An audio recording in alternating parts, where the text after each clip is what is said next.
Sebelumnya, perkenalkan nama saya Asmaul Husna dengan NPI 14625001112. Pada kesempatan kali ini, saya akan mempresentasikan bab tentang yang namanya itu adalah Parallel Organization sesuai dengan mata kuliah Arsitektur Organisasi Komputer. Yang mana ini sesuai dengan topik ya yang saya dapatkan melalui pembagian pada Excel seperti itu. Nah, untuk materi ini, Parallel Organization, ini saya akan mempresentasikan untuk pemenuhan tugas ya, arsitektur organisasi komputer. Yang mana untuk dosennya sendiri itu adalah Pak Agung, seperti itu. Nah, untuk Parallel Organization ini, dia itu kalau bahasa gampangnya, ini istilahnya dia ini membahas ya, tentang bagaimana komputer modern itu memproses banyak hal sekaligus, seperti itu. Nah, nantinya yang akan kita bahas itu ada lumayan banyak, mulai dari konsep dasar yang namanya pemrosesan paralel, taksonomi Flynn, SMP, koherasi Cage, dan juga protokol Messi, serta sampai dengan yang namanya cloud computing, seperti itu. Oke, langsung aja kita masuk ke pembahasannya, seperti itu. Nah, untuk parallel organization ini sendiri, dia ini saya akan kasih gambaran dulu ya. Jadi di parallel organization ini sendiri nantinya kita itu akan ada yang namanya 7 ya, 7 poin utama. Yang mana poin pertama ini ada namanya taksonomi Flynn. Nanti ada yang kedua ada yang namanya SMP ya, atau symmetric multiprocessor. Nah, yang ketiga ini ada yang namanya koherasi Cage dan juga protokol Messi. Yang keempat ini ada yang namanya itu adalah multi threading. Yang kelima ini ada cluster, yang keenam ini ada yang namanya NUMA, dan yang ketujuh ini adalah yang namanya itu adalah cloud computing gitu. Jadi alurnya nanti itu kita mulai dari yang paling dasar dulu, yaitu bagaimana cara mengklasifikasikan sistem komputer ya.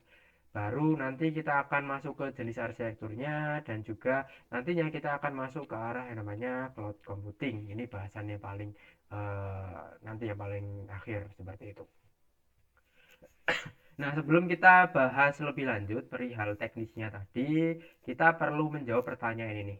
Kenapa kok kita itu butuh yang namanya pemrosesan paralel? Gitu. Nah, gampangnya gini. Dulu sebelum ada yang namanya konsep paralel, semua pemrosesan itu pasti ada dalam lingkup satu CPU. Jadi semua prosesan itu semuanya ada di dalam satu CPU. Gitu. Jadi satu CPU tadi itu dia mulai dari mengeksekusi ya instruksi berurutan mulai dari fetch, decode, execute sampai yang namanya store gitu. Jadi mulai dari user itu nginput yang namanya apa itu namanya nginput perintah sampai disimpan dan juga di display. Nah, itu semuanya kalau zaman dulu itu dalam satu yang namanya prosesor atau CPU. Nah, yang mana kalau dalam satu CPU semuanya dia itu handle semua ini, makanya nanti beban kerjanya itu akan menyebabkan yang namanya bottleneck atau istilahnya itu lambat ya. Kalau bottleneck itu kan macet gitu. Bottleneck apa itu namanya? Lehernya botol. Tahu sendiri ya, leher banyak botol itu kan dia sempit. Nah, kalau pakai yang namanya satu CPU yaitu nanti yaitu akan menjadi lambat lah untuk pemrosesannya seperti itu. Nah, setelah sekarang ya atau setelah sudah ada yang namanya paralel yang mana pekerjaan tadi mulai dari fetch sampai yang namanya store itu semuanya dibagi menjadi beberapa core, dibagi ke beberapa core sekaligus. Yang mana jadi alih-alih yang namanya satu core itu memproses semua ini, semua instruksi. Nah, sekarang banyak instruksi ini nanti akan didistribusikan ke banyak core sekaligus seperti itu. Nah, di sini nanti pekerjaannya akan dibagi ke beberapa unit secara bersamaan seperti itu, yang mana hasilnya nanti akan naik ya untuk performanya dan juga sudah pasti yang namanya responsif dan juga untuk toleransinya itu walaupun ada satu core yang apa itu namanya ada satu core yang stop, misal ya ada satu core yang full atau stop gagal, nah maka unit atau ini tadi apa itu namanya pemrosesannya itu tidak akan dihentikan oleh sistem. Kenapa? Karena bisa dialihkan ke core-core yang lain seperti itu.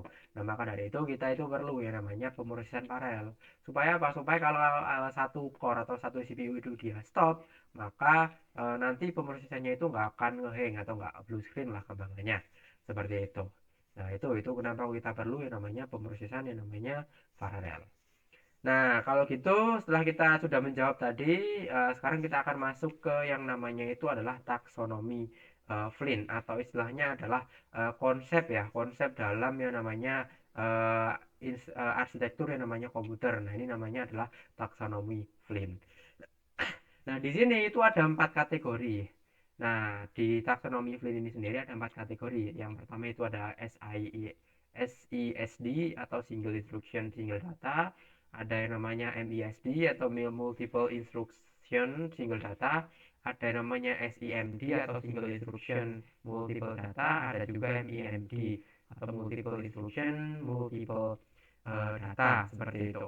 Nah, SISD ini apa ya, gampangannya ini adalah model yang paling klasik atau model zaman dahulu banget ya, model dulu yang mana satu instruksi ini untuk satu aliran data. Nah, ini yang dipakai di komputer yang mana ini adalah konvensional atau biasanya dipakai di uniprosesor konvensional gitu. Jadi satu aliran ini ada satu aliran instruksi itu untuk satu aliran data. Nah, sedangkan yang kedua ini adalah multiple instruction single data. Jadi banyak instruksi sekaligus itu beroperasi pada satu data gitu. Jadi sangat jarang atau tidak umum dikomersialkan gitu. Nah, yang ketiga ini ada SIMD atau Single Instruction Multiple Data. Jadi gampangannya ini adalah satu instruksi diterapkan pada banyak data sekaligus seperti itu. Contohnya apa? Contohnya vektor atau ada prosesor, ada juga yang namanya GPU. Jadi satu instruction itu banyak sekali data. Jadi satu instruksi aja datanya itu banyak. Gitu. Nah, yang terakhir ini ada yang namanya MIMD. Nah, ini yang biasanya dipakai banyak sekali dipakai ini MIMD, yaitu multiple instruction multiple data gitu. Jadi banyak prosesor itu digunakan untuk mengeksekusi banyak instruksi pada banyak data. Contohnya apa? Contohnya SMP, cluster dan juga NUMA. Nah, ini yang akan kita bahas lebih lanjut. Cuma yang paling pasti di parallel organization fokus utama kita ini adalah di MIMD. Kenapa? Karena namanya ada paralel gitu. Jadi dia itu pasti memakai namanya multiple instruction multiple data. Jadi banyak instruksi itu di banyak data sekaligus seperti itu. Nah, kalau gitu langsung aja kita masuk ya ke fokus utama kita di arsitektur organisasi komputer ini, yaitu ada yang namanya MIMD. Nah, di sini itu ada yang namanya keluarga MIMD. Jadi tadi ya sempat saya sebut ada 3 contohnya, ada SMP, MIMD. Di MIMD ini ada 3 SISMP, ada juga yang namanya NUMA, ada juga yang namanya cluster seperti itu. Nah, sebelum saya jelaskan lebih detail ya satu persatu di slide ini, kita akan bahas dulu. Di sini kan ada 3 nih, ada SMP, ada NUMA, ada juga yang namanya cluster. Nah, kira-kira SMP, NUMA dan juga cluster ini apa? Nah, singkatnya kalau SMP ini adalah memori bersama atau share. Di share memori ya. Jadi memorinya itu di share. Dan juga waktu akses ke memori itu relatif sama atau uniform untuk semua yang namanya prosesor gitu. Nah, NUMA ini juga sama, dia ini memorinya bersama, tapi bedanya waktu aksesnya itu tidak seragam, tergantung dari lokasi memori tersebut gitu. Nah, relatif terhadap yang namanya prosesor yang mengaksesnya itu NUMA. Nah, yang terakhir itu ada yang namanya cluster. Cluster ini itu adalah arsitekturnya atau memorinya itu terpisah distribusi. Yang mana ini dia itu berbagi data lewat yang namanya kabel jaringan telekomunikasi seperti itu. Jadi kalau di cluster ini dia itu setiap komputer dalam cluster itu punya yang namanya memorinya tersendiri gitu. Jadi memorinya sendiri-sendiri. Gitu. Nah, 3 konsep ini nantinya kita akan bedah lebih dalam ya satu persatu di slide-slide berikutnya. Gitu. Nah, kita mulai lanjut aja ke arah namanya SMP atau symmetric multiprocessor seperti itu. Nah, untuk SMP ini sendiri, gampangannya gini. SMP ini dia itu adalah definisinya sendiri ya. Dia ini punya dua atau lebih prosesor dengan kemampuan sebanding. Seperti itu. Nah, semuanya itu berbagi akses ke memori utama dan I/O yang sama gitu.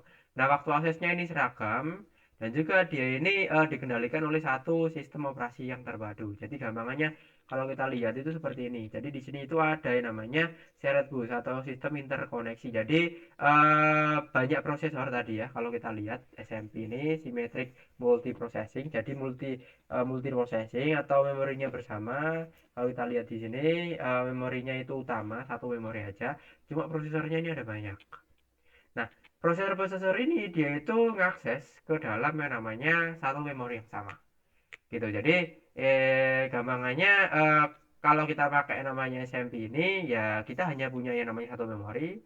Nah, nantinya kalau kita melakukan yang namanya pemrosesan, nah pemrosesannya tadi itu nanti akan dibagi ketiga prosesor ini atau CPU core ya, dibagi ketiga core ini. Nah, tapi tiga core ini dia itu memakai satu memori yang sama.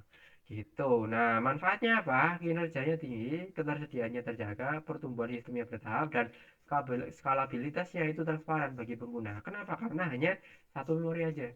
Jadi pengguna itu lebih mudah untuk yang namanya monitoring gitu. Jadi untuk monitoring itu lebih mudah. Ini kalau kita pakai namanya SMP atau Symmetric Multiprocessor. Nah, untuk desain sistem operasi SMP sendiri ini, dia itu yang pertama ada namanya proses rentak. Jadi OS itu harus rentetan atau ya aman ya dipanggil oleh banyak prosesor secara bersamaan tanpa konflik. Jadi OS atau memori tadi dia itu harus aman dipanggil oleh banyak prosesor sekaligus. Jadi kalau ada prosesor yang manggil secara bersamaan, dia ini aman, nggak konflik. Nah, itu syarat yang pertama, desainnya. Jadi desain yang pertama itu wajib. Jadi itu. Kenapa? Karena kalau ada dua prosesor yang akses secara bersamaan dan crash ya otomatis nanti sistemnya itu nggak akan berjalan gitu. Inputnya nanti nggak akan terjadi yang namanya output. Kenapa? Karena crash di tengah jalan. Nah, maka dari itu desainnya wajib seperti ini. Gitu. Jadi OS-nya atau memorinya itu wajib dia itu bisa yang namanya diakses secara bersamaan. Nah, yang kedua ini ada yang namanya mekanisme penjadwalan sistemnya.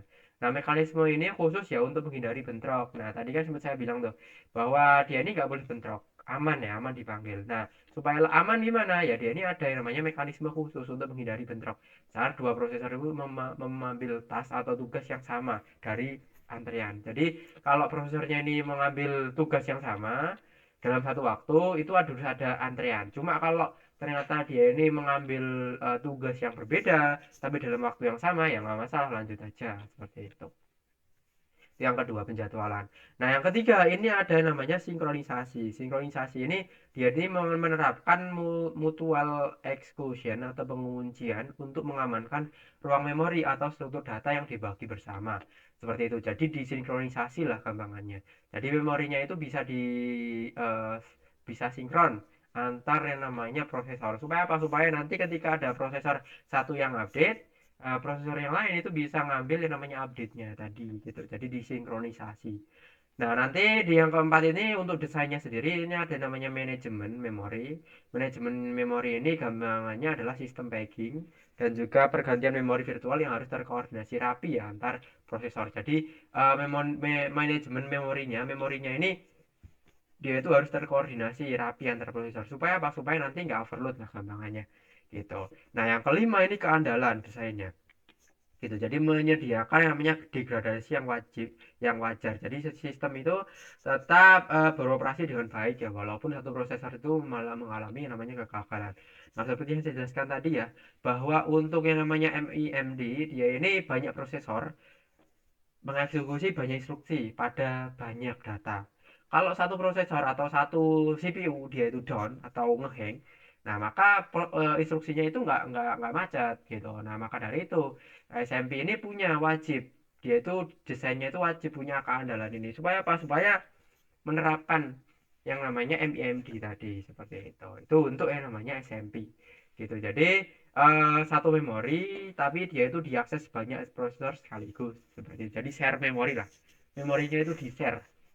Jadi eh, kita punya banyak core, 4 core gitu ya misal atau quad core, 4 core.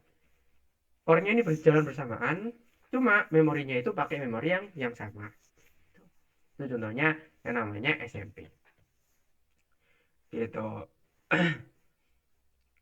Nah, pada yang namanya SMP atau MEMD ini ya, dalam yang namanya MEMD, dia ini ada yang namanya koherensi cache atau masalah dan solusi. Jadi ada masalah di yang namanya ini adalah SMP ini. Jadi di SMP ini ada yang namanya masalah. Masalahnya apa? Masalahnya gini. Tiap prosesor di dalam sistem SMP itu punya memori atau cache. Jadi kalau kita lihat ya di sini kan dia itu pakai satu memori yang sama kan. Nah, tiap prosesor ini pasti dia itu punya cache-nya masing-masing. Oh, saya habis melakukan task ini. Nah, dia itu pasti punya cache-nya.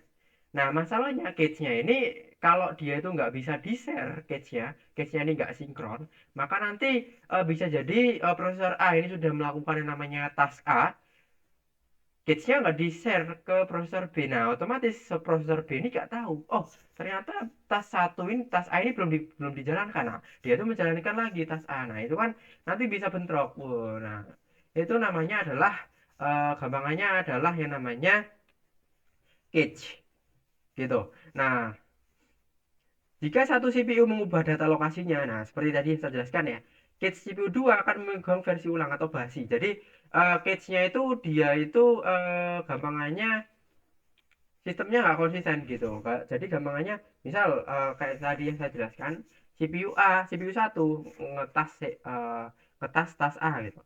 Nah, CPU 2 ini bisa jadi ngetas ngetas A juga. Kenapa? Karena cache-nya tadi masih ada seperti itu. Sedangkan kita perlu yang namanya pengupdatean cache. Nah, solusinya gimana? Solusinya ya kita bisa pakai namanya by heart software. Kalau by software ini berarti compiler ya menandai data bersama agar tidak masuk cache gitu. Nah, cuma kalau ke yang namanya software ini dia lumayan tidak efisien. Kalau pendekatan lewat yang namanya software. Kalau kita pendekatan lewat yang namanya hardware by directory gimana? Nah, kalau by directory kontrolnya itu terpusat di memori yang mencatat proses mana yang memegang saja dan data tertentu. Jadi gampangannya dia itu ada satu kontrol terpusat yang mana dia ini mencatat khusus prosesor mana saja yang punya data salinan data tertentu. Jadi nanti bisa diupdate ke proses-proses yang lain. Gitu. Nah, sedangkan pendekatan solusi yang terakhir ini by hardware cuma pakai yang namanya Snoopy protocol. Ini yang paling utama gitu. Jadi setiap cache controller cara aktif mengintip lalu lintas data di bus utama untuk mendeteksi apakah ada cache lain yang mengubah data secara bersamaan. Jadi gampangannya ini. Ini kan share bus kan. Gampangannya ini adalah jalur utama gitu. Nah, jadi jalur utama. Jadi di prosesor itu tadi harus ada yang namanya Snoopy protokol. Jadi ada protokol yang dia itu ngintip, bisa ngintip di jalur utama. Jadi gampangannya ini, oh prosesor satu ini sedang melakukan tas sekian. Kan kelihatan di jalur utamanya. Jadi oh tas satu kirim ke memori, tas A gitu. Nah, prosesor 2 itu harus ada yang namanya Snoopy protokol. Snoopy protokolnya ini nantinya dia itu akan mengintip ke jalur utama ini supaya apa? Supaya dia tahu oh ternyata antara prosesor satu dan juga memori utamanya sedang melakukan yang namanya tas atau tugas A gitu. Nah, nanti ketahuan dan juga nanti di prosesor 2 ini dia bisa mengupdate gitu. Nah, ini berlaku juga untuk prosesor-prosesor yang lain. Supaya apa? Supaya prosesor yang lain itu nggak dapat yang namanya cache yang sudah usang, cache yang nggak terupdate. Jadi mereka ini bisa saling update satu sama lain. Dengan cara apa? Dengan cara melihat atau gampangannya ini adalah melihat yang namanya jalur backbone kalau di jaringan ya. Tapi kalau di sini itu disebut sebagai shared bus, sistem interkoneksinya gitu. Jadi harus ada yang namanya apa itu namanya hardware Snoopy protokol gitu. Supaya apa? Supaya bisa lihat lah kira-kira lalu lintas di protokol yang lain atau lalu lintas di prosesor yang lain itu seperti apa. Seperti itu. Nah, itu untuk yang namanya SMP.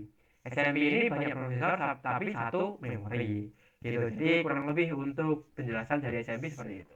Nah, kita masuk ke protokol yang kedua. Kita masuk ke protokol MEMD yang kedua. Ada yang namanya itu adalah uh, sorry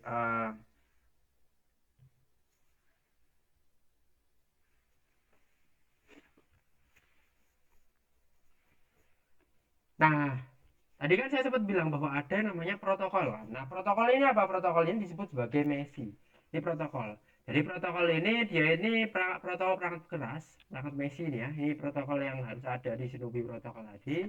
Ini dia adalah sebuah protokol perangkat keras berbasis write invalid date standar. Jadi setiap baris sketch line itu diberi salah satu dari 4 status ini. Statusnya ada apa aja? Ada modified, ada exclusive, ada shared, ada invalid. Nah, kalau modified statusnya berarti data ini di cache yang berbeda, telah diubah dari memori utama. Hanya ada di cache prosesor ini, jadi eksklusif. Ini modified gitu. Ada juga yang namanya shared. Shared ini adalah data di cache sama persis dengan memori utama. Jadi data ini mungkin ada atau dibagikan di cache prosesor yang lain. Jadi shared lah. Itu jadi datanya ini atau cache-nya tadi itu dia di share gitu. Ini kalau dia itu punya cache lain yaitu share. Ada juga eksklusif. Eksklusif ini data di cache itu sama persis dengan memori utama. Nah, yang mana dia ini tidak ada salinan data pada cache prosesor lain. Nah, yang terakhir ini ada yang namanya invalid. Invalid ini adalah data di cache itu sudah usang atau tidak valid. Jadi ini nggak akan dipakai oleh yang namanya prosesor yang lain, itu invalid. Jadi ada 4 ini. Jadi ketika tadi prosesor ini keluar, nah maka dia itu akan dikasih yang namanya tanda berupa yang namanya Messi ini. Tandanya ini berupa Messi gitu. Nah, apakah tandanya ini adalah invalid? Apakah tanda ini adalah modified, exclusive atau shared? Nah, tanda-tanda ini itu bisa diintip oleh namanya prosesor yang lain seperti itu. Nah, skenario-nya gimana? Skenario-nya ini yang pertama ini ada namanya read miss. Jika data tidak ada di cache lokal, maka ia akan minta ke bus tindakan cache lain. Maka jika ada cache lain yang punya status M, ia akan memblokir memori utama, mengirim data itu ke peminta dan status keduanya turun menjadi S gitu. Jadi read miss ya. Kalau ini miss gitu. Nah, kalau ini ada yang namanya write miss. Write miss ini prosesor ingin menulis data yang tidak ingin ia miliki, ia mengirim sinyal read with intent to modify atau RWITM ke bus. Hasilnya apa? Hasilnya semua cache lain dipaksa membuang datanya. Makanya nanti berubah menjadi I atau invalid. Cache ini baru mendapat data, mengubahnya lalu statusnya menjadi M gitu. Ini write miss. Nanti ada juga yang namanya read hit. Read hit ini adalah read hit ya. Read hit ini adalah datanya itu sudah ada di cache lokal dan invalid, langsung baca, prosesor tidak perlu ke bus status tetap, tidak ada transisi. Jadi dia ini cuman jadi kalau ada orang lain, dia ini cuman membaca aja read hit, jadi cuman membaca aja read. Jadi di sini ada write. Write ini gampangannya data yang ada di cache lokal itu akan diubah gitu. Jika statusnya S, status S ini apa, share, maka data ini harus di broadcast ke bus dulu agar cache lain mematikan datanya. Barulah ia mengubah data status naik menjadi M. Jadi sudah E atau M langsung tulis aja gitu. Jadi gampangannya gini kalau write itu. Misal nih di lalu lintas data utama gitu. Prosesor A ini mau mengganti yang namanya data dengan status S. Nah, maka si A itu tadi, si prosesor A, dia itu harus mau nge-broadcast dulu. Nge-broadcast ke orang-orang bahwa, data ini dengan status S mau saya ubah. Di punyamu tolong dimatikan dulu, diinvalidkan dulu, supaya nanti nggak bertabrakan. Nah, makanya gitu. Nah, kalau sudah invalid di prosesor yang lain, maka dia itu akan langsung aja melakukan yang namanya itu adalah um, diganti atau di write. Kalau udah di write gimana, nanti dia akan nge-broadcast lagi gitu. Nah, kalau udah di broadcast maka proses-proses yang lain dia itu akan menerima data yang udah diupdate. Kalau ternyata statusnya adalah E atau M gimana? Nah, kalau E sama M karena berhubung dia ini hanya ada di uh, prosesor itu sendiri, nah maka dia ini nggak perlu nge-broadcast, jadi tinggal yang namanya ngedit aja seperti itu. Nah, itu ya, itu yang namanya skenario transisi yang namanya Messi. Jadi gimana sih kalau ternyata orang itu mau ngubah yang namanya status Messi atau prosesor itu mau ngubah status Messi gitu. Oke, itu tadi Messi ya. Jadi bagaimana em, masalah yang namanya cache pada setiap prosesor itu diatasi dengan cara ya Messi ini, yaitu modified, eksklusif, shared, dan juga invalid seperti itu. Nah, sekarang kita akan beralih ya ke topik multi threading. Nah, untuk memahami kenapa multi threading ini dibutuhkan, kita harus paham dulu masalah yang dihadapi yang namanya prosesor tunggal atau uniprosesor. Nah, masalahnya itu adalah latency gitu. Misalnya nih, CPU itu harus menunggu data yang lambat dari yang namanya RAM. Nah, selama masa menunggu ini, pipeline atau CPU akan kosong dan menganggur atau istilahnya idle. Nah, ini jelas-jelas buang yang namanya waktu dan juga resource. Nah, solusinya apa? Solusinya itu adalah multi threading gitu. Jadi caranya itu eksekusi aplikasi itu dibagi menjadi beberapa thread. Nah, atau alur kerja yang mandiri. Jadi kalau misalnya thread A berhenti atau kena blok atau blocked gitu ya, karena mengalami cache miss, maka hardware akan segera mengalihkan konteks untuk mengeksekusi thread B yang sudah siap dieksekusi. Nah, coba kita lihat ilustrasi ya pada Paperline Cup di sini. Nah, pada baris atas tanpa multithreading kita bisa melihat bahwa banyak slot yang kosong atau idle. Nah, ini ya idle seperti itu. Nah, sementara pada baris bawah dengan multithreading, slot-slot itu terisi padat pergantian antara thread 1 dan juga thread 2. Hampir tidak ada yang kosong seperti itu. Nah, jadi hasil akhirnya dengan multithreading kita mendapatkan utilitas CPU yang maksimal dan secara signifikan mengurangi namanya waktu yang terbuang sia-sia seperti itu. Jadi kita butuh yang namanya multithreading supaya apa? Supaya ketika ada yang namanya idle maka dia itu bisa diisi oleh thread yang lain seperti itu.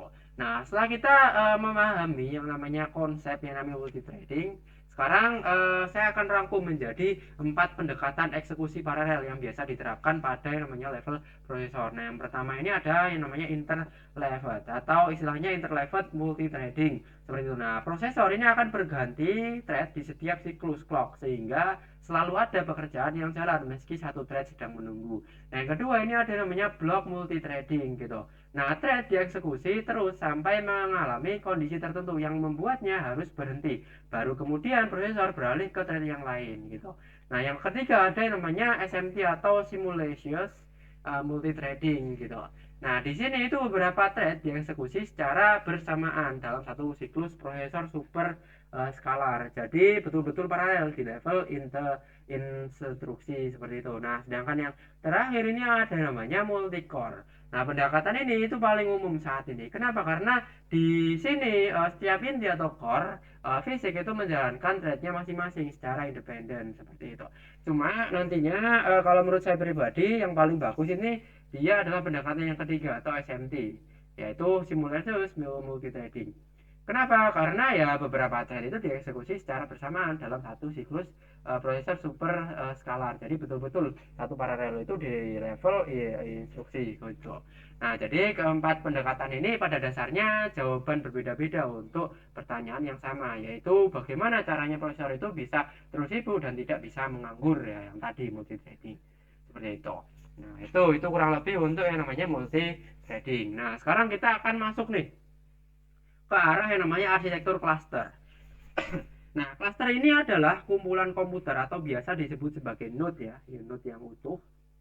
Yang mana node-node-nya ini itu dia independen tapi digabungkan sehingga bekerja sebagai satu sistem komputasi yang terpadu. Nah, ada dua keunggulan. Ada dua keunggulan ya untuk yang namanya arsitektur ini.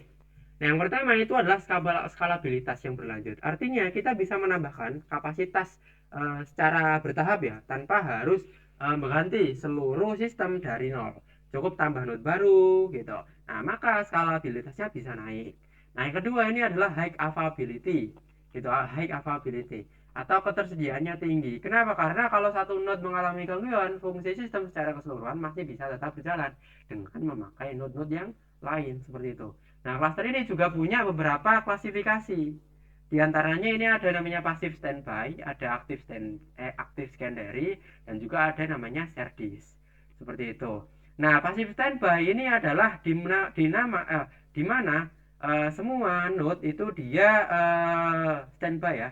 Nah, sedangkan untuk active secondary ini adalah semua node ini bisa berbagi pekerjaan secara aktif dan juga shared disk, di mana banyak node ini dia bisa mengakses disk penyimpanan yang sama secara bersamaan seperti itu. Nah, pada diagram ini kita bisa melihat ada high speed ya, switch yang menghubungkan beberapa node 1, 2, dan juga 3. Nah, ini gambaran sederhana bagaimana arsitektur cluster ini disusun secara fisik seperti itu. Nah, kalau kita punya banyak komputer independen yang harus terlihat seperti satu sistem, otomatis OS-nya juga butuh perangkat khusus. Nah, cluster ini membutuhkan perangkat lunak khusus yaitu middleware. Nah, untuk menciptakan apa yang disebut sebagai single system image gitu. Nah, supaya pengguna itu merasa hanya berinteraksi dengan satu komputer saja. Padahal di belakangnya itu ada banyak sekali yang namanya komputer seperti itu. Nah, di sini itu ada 3 isu operasional utama yang harus ditangani oleh middleware ini. Ada failover, yaitu jika satu node mati atau rusak, aplikasi dan layanannya secara otomatis akan dipindah dan diambil alih oleh node lain tanpa memutus koneksi gangguan. Nah, yang kedua ini ada yang namanya failback. Failback ini adalah proses mengembalikan layanan atau aplikasi ke node aslinya setelah node yang bermasalah tadi sudah diperbaiki dan kembali normal. Dan yang terakhir ini ada juga yang namanya load balancing. Jadi OS cluster itu harus secara pintar membagi beban lalu lintas dan komputasi agar tidak ada server yang menganggur sementara server lain yaitu kewalahan atau overload gitu. Nah, ketiga mekanisme inilah yang membuat cluster bisa diandalkan sebagai sistem yang tahan terhadap kegagalan sekaligus efisien dalam pembagian yang namanya pekerjaan seperti itu. Nah, selain dari sisi hardware seperti cluster, ada juga pendekatan eksekusi paralel dari sisi software. Nah, di sini ada 2 pendekatan yang umum digunakan seperti itu. Nah, yang pertama ini ada yang namanya ini adalah parallel compiler. Di sini komputer secara otomatis mendeteksi bagian-bagian program yang bisa dieksekusi secara paralel dan menyusun ulang kodenya supaya bisa berjalan ya paralel tanpa pemrograman programmer harus menulis ulang kodenya secara manual. Nah, sedangkan yang kedua ini ada yang namanya parametric computing gitu. Nah, pendekatan ini biasanya dipakai untuk aplikasi yang dijalankan berulang kali dengan parameter input yang berbeda-beda, di mana tiap eksekusi dengan parameter berbeda ini dijalankan secara paralel untuk mempercepat keseluruhan proses gitu. Nah, ada juga konsep yang namanya blade server. Blade server ini apa? Blade server ini yaitu implementasi arsitektur cluster dalam bentuk fisik yang populer di pusat data atau data center modern. Bentukannya itu ringkas dan juga padat sehingga bisa menghemat ruang sekaligus mempermudah manajemen banyak server dalam satu rak seperti itu. Nah, itu ya, itu yang namanya ini adalah dari sisi software seperti itu. Nah, kita masuk ke NUMA atau non-uniform memory access. Nah, kalau diingat-ingat lagi di awal saya sempat singgung NUMA ini sebagai salah satu anggota keluarga MEMD bersama dengan SMP tadi dan juga cluster. Nah, sekarang kita bahas lebih lanjut atau lebih detail perihal yang namanya NUMA ini. Gitu. Nah, NUMA ini berbeda dengan yang namanya SMP yang aksesnya seragam gitu. Nah, di NUMA setiap prosesor itu punya yang namanya memori lokal yang sendiri, yang mana ini mengakibatkan lebih cepat diakses, tapi tetap bisa mengakses memori milik prosesor lain bila diperlukan, walau waktu aksesnya akan lebih lambat dibandingkan mengakses memori lokal miliknya sendiri. Nah, ada juga varian yang disebut sebagai sisi NUMA atau cache coherent NUMA. Di sini sistem menggunakan direktori protokol yang terdistribusi untuk tetap menjaga masalah koherensi cache di skala yang lebih besar. Nah, mengingat semakin banyak prosesor maka koherensinya, cache-nya maka semakin kompleks gitu. Nah, untuk dijaga. Nah, dari segi kelebihan NUMA ini efektif untuk beban kerja yang membutuhkan banyak memori dan prosesor. Tapi dari segi kekurangan perlu dukungan ya software yang memang dirancang khusus untuk mengenali arsitektur NUMA supaya performa yang didapat benar-benar optimal seperti itu. Nah, itu perihal yang namanya NUMA seperti itu. Nah, materi terakhir kita ini yang akan kita bahas ini adalah cloud computing. Nah, topik ini saya bawakan berdasarkan definisi standar dari NIST, National Institute of Standard and Technology seperti itu. Nah, menurut NIST ada 5 karakteristik esensial dari cloud computing. Di antaranya ini adalah broad network access, rapid elasticity, measured service, on demand, dan juga resource pooling seperti itu. Nah, broad Broad Network Access ini apa? Broad Network Access ini gampangannya ini adalah akses jaringan yang luas dan bisa dijangkau dari berbagai perangkat. Nah, sedangkan Rapid Elasticity yaitu kemampuan untuk menambah atau mengurangi resource secara cepat sesuai dengan kebutuhan. Sedangkan yang namanya Mass Storage Service ini sistemnya argumenter, yaitu bayar hanya sejumlah yang digunakan aja, dan juga on demand dan juga resource pooling. Ini adalah swalayan mandiri dan sumber daya yang digabung untuk banyak yang namanya konsumen, seperti itu. Nah, selain karakteristiknya ada juga model layanan. Di sini itu ada yang namanya terbagi menjadi 3 tingkatan. Yang pertama ini adalah SaaS atau software. Nah, ini aplikasi siapakah ya bagi end user. Contohnya apa? Contohnya Gmail, Office 365 dan juga yang lainnya. Dan juga ada yang namanya PaaS atau platform. Platform ini adalah lingkungan bagi developer mendeploy aplikasi. Contohnya apa? Ya, contohnya adalah Hostku atau yang lainnya. Yang lainnya ada juga yang namanya IaaS. IaaS yaitu infrastruktur, yaitu sumber daya IT. Contohnya apa? Contohnya VM, storage, network. Jadi khusus buat networking. Contohnya apa? AWS ya. Dan juga yang lainnya seperti itu. Jadi dia ini jaringan bentuk virtual kalau infrastruktur ini. Seperti itu. Nah, melanjutkan dari konsep cloud computing sebelumnya, sekarang kita bahas model deployment-nya. Nah, menurut NIS ada 4 model deployment. Ada yang namanya cloud, public cloud, atau layanan cloud yang disediakan untuk umum dan bisa diakses siapa aja. Biasanya ini dikelola oleh provider besar. Yang kedua ada private cloud, yaitu layanan cloud yang khusus dipakai untuk hanya satu organisasi saja, sehingga kontrol dan keamanannya lebih private. Ada juga yang namanya community cloud. Community cloud ini dipakai bersama oleh beberapa organisasi yang punya kepentingan atau kebutuhan yang serupa. Ada juga yang namanya hybrid cloud, yaitu kombinasi dari 2 atau lebih model deployment di atas. Biasanya gabungan antara public dan juga private gitu. Nah, selain model deployment-nya, ini juga mendefinisikan beberapa aktor dalam arsitektur referensi cloud, yaitu ada yang namanya cloud consumer ya, yaitu pengguna akhir. Ada yang namanya cloud provider, yaitu penyedia atau pengelola layanan, contohnya cloud atau AWS, Google Cloud, Azure. Ada juga yang namanya cloud broker, yaitu perantara yang mengoptimalkan atau mengintegrasi layanan multi cloud. Ada juga yang namanya cloud auditor, yaitu penilai independen keamanan atau performa auditor, dan penyedia jalur jaringan fisik. Seperti itu. Jadi kurang lebih untuk model deployment dan juga arsitektur dari cloud itu seperti ini. Seperti itu. Nah, kesimpulannya gimana? Kesimpulannya ini ada 4 poin di sini. Nah, yang pertama ini adalah evolusi pemrosesan paralel itu terjadi karena keterbatasan clock speed prosesor tunggal sudah mencapai batasannya, sehingga pendekatan paralel menjadi solusi untuk terus meningkatkan performa. Nah, di sini juga ada namanya SMP dan juga tantangan Cage. SMP ini sangat cepat karena berbagi memori secara seragam, namun melahirkan tantangan komprehensif, yaitu contohnya itu tadi yaitu Cage. Nah, tapi ini bisa diatasi dengan apa? Dengan yang namanya perangkat keras via protokol BESI tadi, modified, eksekutif, terus eksklusif, terus share, dan juga invalid. Terus ada juga yang namanya multithreading. Multithreading ini adalah level yang namanya mikro ya. Jadi meningkatkan efisiensi internal CPU dengan cara mengisi konteks eksklusif yang kosong akibat menunggu memori, sehingga waktu tunggu atau idle yang sia-sia bisa diminimalkan. Seperti itu. Nah, terus yang terakhir ini konsep tersebut itu diperluas lebih jauh ke level yang namanya NUMA, cluster, dan akhirnya adalah cloud computing yang memungkinkan komputasi berskala besar tanpa mengabaikan sisi skalabilitas dan juga ketahanan sistem gitu.